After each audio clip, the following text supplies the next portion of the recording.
오늘 설교는 그 더 깊이 1편의 확장된 그 뒷이야기를 함께 말씀을 나누면서 믿음의 원리를 함께 묵상해 보려고 합니다. 첫 번째입니다. 같이 하겠습니다. 하나님은 우리 믿음을 위해 보이지 않게 일하십니다. 아멘. 그러므로 우리는 그 사실을 기대하면서 믿음으로 반응해야 될 줄로 믿습니다. 학자들은요, 창세기 1장에서 11장까지 구간을 이른바 원역사라고 얘기하고 물리적인 공간, 객관적인 공간을 창조하신 이야기로 11장까지를 얘기합니다. 그리고 하나님 백성이 하나님께 부름을 받아서 첫 출발을 한 본문을 창세기 12장으로 얘기를 합니다. 12장에서 드디어 물리적으로 만든 창조 세계 앞에서 하나님 백성이 출발을 하는 첫 출발이 나타나게 되는데요. 창세기 12장 1절에 등장된 첫 출발의 중요한 인물, 자 앞으로 가볼까요? 1장에서 11장까지 물리적인 환경의 중요한 인물 첫 출발은 누구죠? 아담과 하와. 1장에서 11장까지의 물리적인 공간에서 첫 출발하신 인물은 누구죠? 아우 고마워요. 아담과 하와고요. 12장 1절에서 하나님 백성으로 첫 출발한 인물은 누구냐면 그 유명한 아브라함입니다. 그 아브라함이 하나님의 부름을 받고 출발했다 이 얘기예요. 그런데 말이죠, 우리 모든 목사님이 설교할 때마다 아브라함이 하나님께 소명을 받고 어디서 출발했다라고 소개를 하냐면 갈대아 우르에서 출발했다라고 소개를 합니다. 그런데 말이죠, 창세기 12장 1절 이하의 본문을 곰곰이 들여다보면 좀 내용이 달라요. 이건 뭐지? 이런 느낌이 들 수 있어요. 자 보겠습니다. 창세기 12장 1절 여호와께서 아브라함에게 이르시되 너는 너의 고향, 친척, 아버지 집을 떠나 내가 너에게 보여줄 땅으로 가라고 얘기했습니다. 창세기 12장 1절에서 말하는 너의 고향은 어딜까? 친척, 아버지의 집을 떠나라는 곳은 어딜까? 어디냐면 갈대아 우르입니다. 자, 인류의 문명이 발상된 곳이 있죠. 메소포타미아, 이집트, 저기 헬라 문명, 뭐 이런 문명들이 있는데요. 메소포타미아 문명은 티그리스강, 유브라데스 강이 쭉 내려가는 아주 비옥한 삼각지에서 문명이 발달했어요. 엄청 잘 사는 데예요. 그 갈대아 우르에서 하나님께서 아브라함 가문을 부른 거예요. 아버지도 부르고 조카도 부르고 불러가지고 이동을 하게 됐는데, 첫 번째는 하나님의 부름이 불가능했던 이유는, 첫 번째는 경제적 환경으로 아브라함은 이 얘기에 반응을 할 수가 없었습니다. 다른 본문 하나 소개합니다. 창세기 15장 6절 이하의 본문인데요. 아브라함이 여호와를 믿으니 여호와께서 이를 그의 의로 여기시고 또 그에게 이르시되 나는 이 땅을 너에게 주어서 소유를 삼게 하려고 너를 갈대아인의 우르에서 이끌어낸 여호와이니라. 웃기죠? 그러면 12장 4절은 하란에서 출발을 했다고 말을 하는데 12장 1절도 네 본토 친척 아비 집 떠나라고 했고 15장 7절도 하나님이 직접 하신 말씀이에요. 나는 너를 어디서 불렀다고요? 갈대아 우르에서 불렀다는 거예요. 이거 이제 해석이 필요해요. 설명하자면 이렇습니다. 참 뜻밖의 얘기를 읽으셨어요. 창세기 12장 4절은 하란이고요. 창세기 15장 7절은 갈대아 우르라고 말하고요. 창세기 12장 1절도 내 본토 친척 아비집이라고 말을 했고요. 그런데 이 거리가 경기도 광주 정도 아니고 남양주도 아니고 자그만치 1000km입니다. 안 놀라는 여러분이 저는 더 놀래요. 왜냐? 서울에서 부산까지 400km거든요. 근데 우리가 부산만 돼도 엄청 먼 곳이라고 하잖아요. 하란하고 갈대아 우르는 옆에 있는 동네가 아니에요. 이게 무슨 일일까요? 그런데 왜 하나님은 1000km가 떨어진 단차가 남에도 불구하고 갈대아 우르에서 불렀다라고 이야기를 하실까요? 그 말은 무슨 얘기냐? 실제로 몸을 움직여서 출발을 한 공식적 명령을 받은 아브라함의 입장과 아브라함의 길을 이끌어 가신 하나님의 입장이 다르다는 거예요. 제가 여기서 이런 표현을 쓰겠습니다. 이른바 예비 동작. 예비 동작. 우리가 왜 맛있는 식당에 가면 음식 먹을 때 에피타이저라고 해가지고 본식이 나오기 전에, 에피타이저는 어렵지, 횟집 가면 스키다시 나오잖아요. 본식 나오기 전에 음식이 먼저 나와서 이 흥미를 돋구고 입맛을 돋구고 난 다음에 본식이 나오잖아요. 그러니까 하나님의 입장 속에서는 하나님의 빅픽처는 뭐냐면 아브라함과 아브라함의 일가족이 갈대아 우르에 있었을 때에 어떤 방식인지 정확히 알 수는 없지만은 하나님이 그들을 이미 예비동적으로 어디로 이끌어가고 계시냐면 하란 쪽으로 밀어서 옮기고 계셨다는 거예요.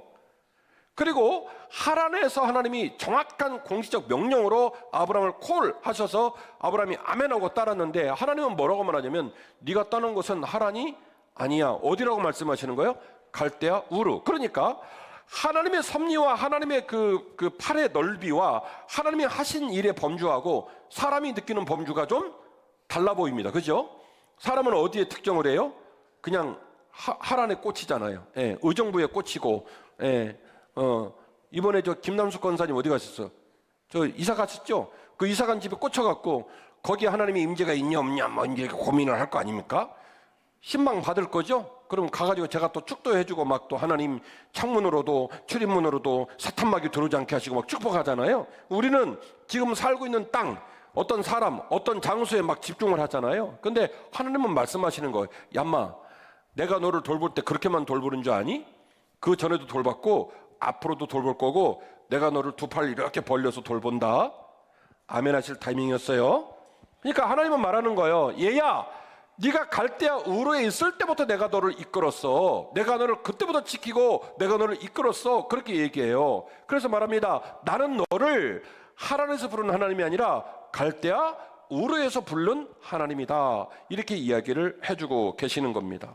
사랑하는 한빛가족 여러분, 하나님 아버지께서 믿음을 위해서 우리에게 보이지 않게 일하신다는 것을 믿으시기를 주의 이름으로 축원합니다. 보이지 않게 하나님이 일하시는 거예요. 두 번째 얘기할 겁니다. 같이 하겠습니다. 하나님은 순종하는 자녀를 은밀히 빚으십니다. 아멘. 아멘. 자, 제가 오늘 설교를 통해 어떤 기조로 얘기를 하고 있냐면 우리가 믿음의 길을 걸어가게 될 때에 하나님은 우리를 야 걸어라 따라와라 이렇게 말씀하시고 내버려 두는 게 아니라 어떻게 한다고요? 은밀히 빚으시고 은밀히 돌보시고 동행해 주신다 이 얘기를 좀 하고 있죠. 그 공감하고 계시죠? 그 얘기를 조금 더 확장해서 계속 한번 들어가 보려고 합니다. 자, 창세기 12장 10절 말씀인데요. 그 땅에 기근이 들었으므로 여기서 말하는 기 땅은 어디냐면 벳엘을 말하는 거예요. 세겜 땅 벳엘을 말하는 거예요. 거기까지 잘 왔어요. 1800km를 왔단 말이에요. 근데 와서 보니까 기근이 들었어요. 기근이 들으니까 아브라함이요 고민하다가 무슨 생각을 하냐면 애굽에 가야 되겠다 이 결심을 한 거예요. 자, 베델까지 온 것은 하나님의 명령을 따라 온 겁니다. 그런데 지금부터는 하나님 명령을 거부하고 누구 맘대로 가는 거예요?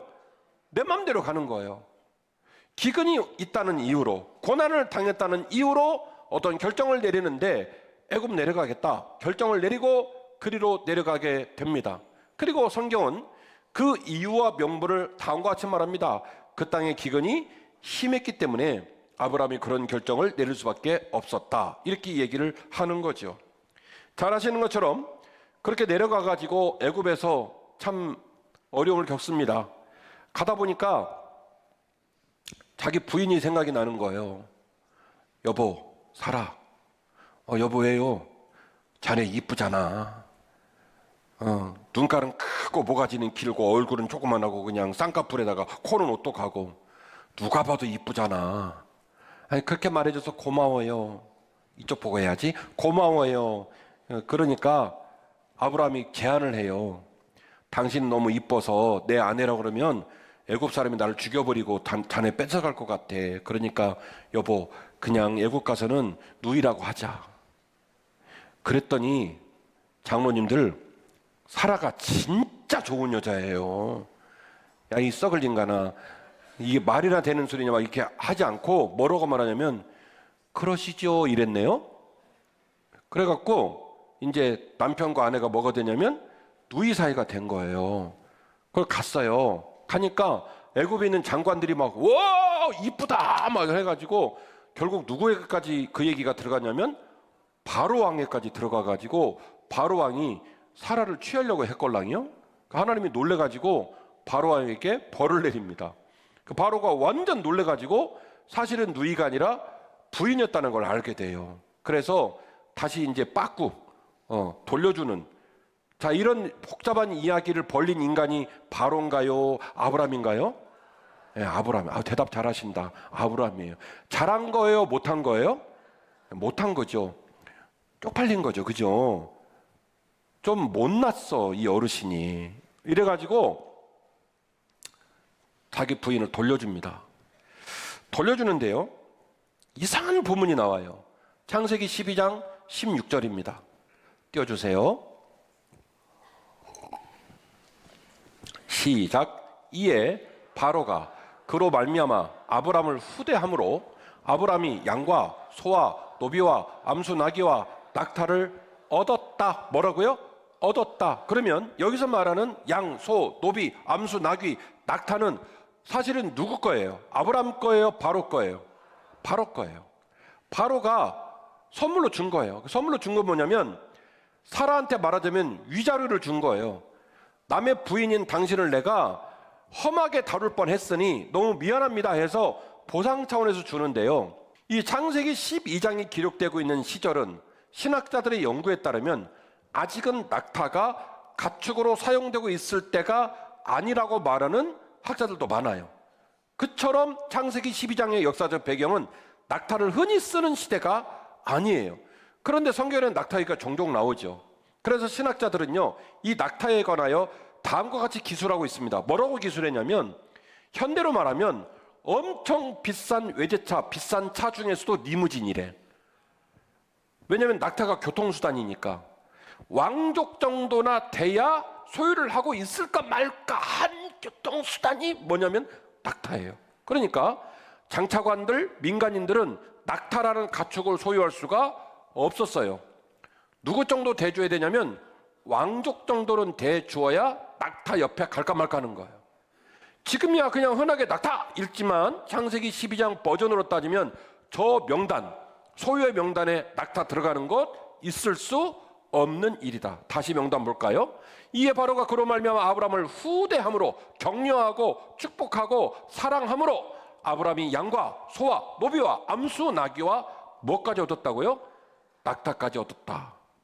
자, 따라서 와우, 대박. 예. 그런 거예요. 그 아래 보면 13장 2절 한 번 더 보겠습니다. 13장 2절.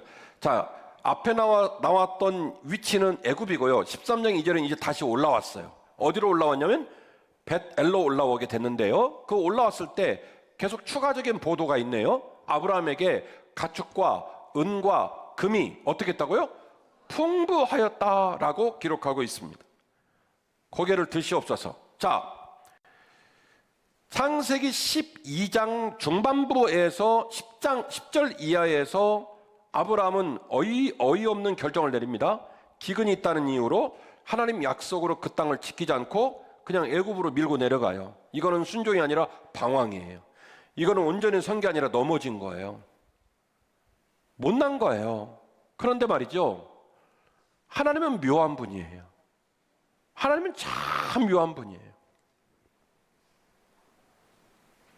그런 아브라함에게 여전히 은혜를 베풀어 주시고 그를 돌보고 있는 거예요.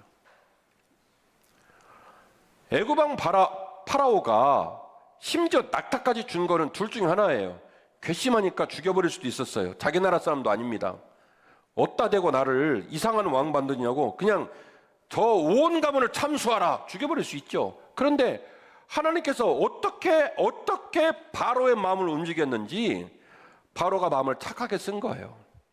얼마나 겁이 났으면 네 부인을 누이라고 속였니? 그리고 사라에게 내가 당신이 남의 여자 유부녀인데 내가 당신에게 욕을 보일 뻔했으니 참 미안하다. 그래서 위로 차원에서, 경력금 차원에서 그 모든 물품들을 주는데 심지어 뭐까지 줬다고요? 당시에 일반인은 손도 못 댈 뭐까지 줘요? 낙타까지 줬어요. 그리고 13장 2절에 가서 보니까 은과 금이 이제는 어떻게 했다고? 이제는 풍부했다라고 얘기하는 거예요. 물어보겠습니다. 이런 아브라함의 인생의 결과물은 아브라함의 열심의 결과물입니까? 하나님의 은혜의 결과물입니까? 하나님의 은혜의 결과물이죠. 그는 방황했어요. 그는 실족했습니다. 그런데 하나님은 여전히 그를 사랑하셨어요. 그리고 이어지는 본문 13장 3절과 4절인데요. 그가 네겝에서부터 길을 떠나 베델에 이르며 베델과 아이 사이 곧 뭐라고요? 곧 전에 장막 쳤던 곳에 이르니 그가 처음으로 제단을 쌓았던 곳이었다. 여기서 여호와 이름을 불렀다. 자, 이제 베델 얘기 좀 넘어가 보려고 합니다. 하나님의 약속이 성취되는 동일한 장소가 어디냐면 베델이에요. 자, 한번 그 도표가 아니라 글씨 제가 써준 거 좀 띄워주세요. 자, 보세요. 창세기 12장 8절에 베델은요, 아브라함이 갈대아 우르를 떠나가지고 1800km 도착해가지고 처음에 들어온 곳이 세겜이에요. 베델 위에 있는 세겜 들어와서 제단을 쌓는데, 거기는 말하자면 셀레브레이션, 뭐 이렇게 축하하고 격려하고 환영하는 차원에서의 하나님과의 만남이고요. 본격적으로 12장 8절에 공식적인 제단을 쌓고 제사를 드립니다. 성경 말씀 표현은 뭐라고 말하냐면 거기서 여호와 이름을 불렀다, 이렇게 표현을 해요. 12장 8절에. 그래서 아브라함이 첫 번째 베델에서 여호와 이름을 부르고요, 그리고 두 번째 내려가서 난리를 치고 실족하고 방황하고 막 난리를 치고 올라와서 13장 4절에 또다시 어디를 돌아오냐면 드디어 원위치로 오뚜기가 탁 올라오듯이 어디로 돌아오냐면 베델로 돌아와서 거기서 또 성경은 뭐라고 하냐면 거기서 여호와 이름을 불렀다, 이렇게 표현합니다. 읽어드릴게요. 12장 8절. 거기서 12장 8절은 두 번째요, 첫 번째요? 첫 번째. 위에서 내려왔죠. 거기서 베델 동쪽 산으로 옮겨 장막을 치니 서쪽은 베델이요 동쪽은 아이라. 그가 그곳에서 여호와의 제단을 쌓고 뭐라고요? 여호와의 이름을 불렀다. 13장 3절. 그가 네겝에서, 지금 뭐예요? 내려갔으니까 애굽에서 올라오게, 이제는 어디서 올라오게 되냐면 네겝으로 관통해서 올라오죠. 그가 네겝에서부터 길을 떠나 베델에 이르며 베델과 아이 사이 곧 전에 장막 쳤던 곳에 이르니 그가 처음으로 제단을 쌓은 곳이라. 그가 거기서 똑같이 나오죠. 뭐라고 한다고요? 여호와 이름을 불렀다. 자, 여러분 저 보세요.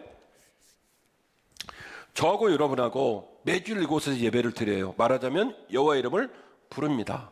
그런데 우리들의 영적 상태와 우리들의 삶의 자리가 달라요. 지난주에 티몬 UMF가 부도 위기에 내몰리게 되었습니다. 어제 날짜 얘기로는 티몬하고 UMF가 기사 회생이 되지 않으면 쿠팡도 넘어가게 생겼다고 말을 합니다.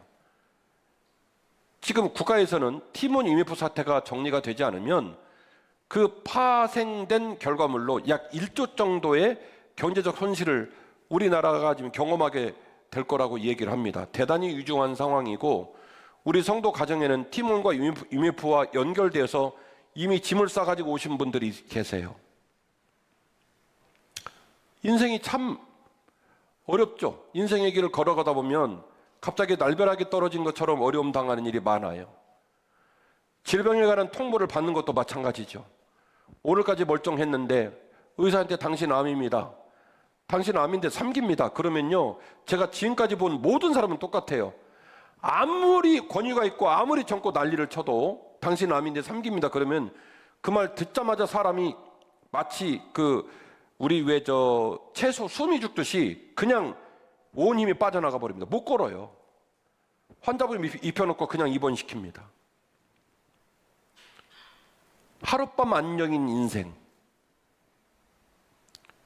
그래서 우리가 예배를 드려올 때마다 항상 좋아서 예배를 드려오는 건 아니에요. 그런데 말이죠, 여쭤보겠습니다. 베델에서 지금 2번 예배를 드리지 않습니까? 갈대아 우르에서 올 때도 베델에서 첫 번째 제단을 쌓았고, 애국 갔다 와서 제단을 쌓았고, 장소 똑같아요. 하나님 여호와의 이름 부르는 것도 똑같아요. 그런데 지금 아브라함의 믿음의 상태, 아브라함의 영적 상태는 같겠어요? 다르겠어요? 아니, 잘 따라오셨잖아요. 똑같은 장소입니다. 똑같이 여호와 이름을 불렀습니다. 같은 니꼬르, 지금 같은 니꼬르 상황인데 첫 번째 제단을 쌓았던 베델과 두 번째 제단을 쌓았던 베델에서의 아브라함의 마음 상태, 아브라함의 믿음이 같겠어요? 다르겠어요? 다르죠. 다르죠. 방황하고 불순종하고 때로는 깨지고 넘어지면서라도 기어서라도 울면서라도 하나님과 동행하는 과정에 그는 다행히 천신만고 끝에 다시 베델로 돌아오게 되었습니다. 그리고 그가 처음에 하나님께 여호와 이름을 불렀던 것처럼 그는 또 여호와 이름을 부릅니다. 성경은 그 내용이 어떤 내용이었는지 침묵하고 있습니다만 얼마든지 예측이 됩니다. 얼마나 감사했을까. 하나님 이 땅을 떠나지 말라 했는데 제가 불순종했습니다. 기근이 왔다는 이유로 애굽 내려갔습니다. 내려가서 참 험한 꼴 당했습니다. 생각해보면 아내를 속인 문제로 바로가 우리 일가족을 다 죽일 수 있었는데 이게 웬일인지요. 바로는 미안하다고 스스로 말하면서 제가 소유할 수 없는 낙타까지도 선물로 줬습니다. 비록 저는 넘어졌고 비록 저는 깨졌고 비록 저는 불순종했으나 하나님께서는 은밀히 저를 빚으시고 제 믿음의 길을 동행해 주셔서 다시 베델로 돌아오게 하셨습니다. 그러니 두 번째 베델에서의 그의 예배가, 그의 제사가 얼마나 뜻깊고 얼마나 간절한 제사였을까요? 오늘 말씀의 결론입니다. 하나님은 지금도 우리를 기다리고 계십니다. 하나님은 지금도 우리를 기다리시고 일하고 계십니다. 같이 하실까요? 하나님은 지금도 우리를 기다리시고 일하십니다. 아멘. 서로 인사하실 터인데요, 앞사람, 옆사람, 뒷사람 믿음을 가지고 눈동자를 똑바로 바라보면서 성도님, 집사님, 권사님, 하나님은 지금도 우리를 기다리시고 일하십니다. 힘내세요. 하나님은 지금도 우리를 기다리시고 일하십니다. 힘내세요. 시작.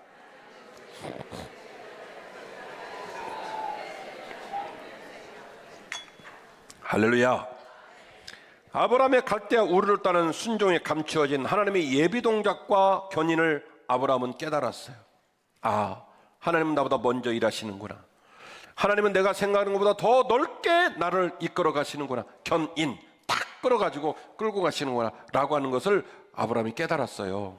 그리고 아브라함이 애굽으로 길을 잃어버린 방황에서 여전히 작동 중인 하나님의 동행을 깨달았습니다. 낙타를 선물로 받다니요, 말도 안 되는 소리예요. 그런데 나는 비록 불순종했고 나는 비록 깨졌고 나는 비록 엄한 짓 했는데 하나님은 여전히 꾸준히 나를 지켜봐 주시고 나를 도와주시더라는 거예요. 뭐 할 수 있도록요?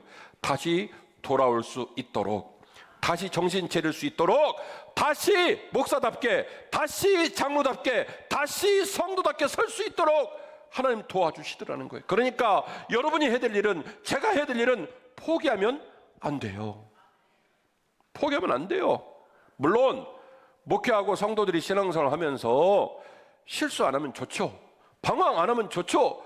하나님 마음에 쏙 들게 신앙생활하면 딱 좋겠죠. 근데 여러분이 오늘 설교에 서두에 고백해버렸잖아요. 그게 쉽더라 어렵더라? 어렵다며요. 저도 고백할게요. 어려워요. 목회하는 건 참 어려워요. 네. 인생의 길을 걸어가다가 우리는 방황할 수 있습니다. 깨질 수 있습니다. 믿음이 약해서 넘어질 수 있죠. 그래도 하나님이 우리를 은밀히 빚으시고 우리와 동행하신다는 걸 반드시 기억하십시오. 그리고 일어서십시오. 이왕 시작한 것 믿음의 길 완주하십시다. 그래서 아브라함은 그 길을 제 표현으로 울면서 간 거예요. 울면서. 신났을 때는 찬양 부르고 가고요, 비 내리시니 막 이런 부르면서 가고요, 어려울 때는 울면서 가는 거예요. 울면서라도. 모래산 가면서 얼마나 많이 울었을까, 그죠? 울면서 가는 거예요. 그 애굽에서 그 개고생을 하고 낙타까지 선물로 받고 베델로 오면서 얼마나 민망했을까. 그때도 울면서 가는 거예요.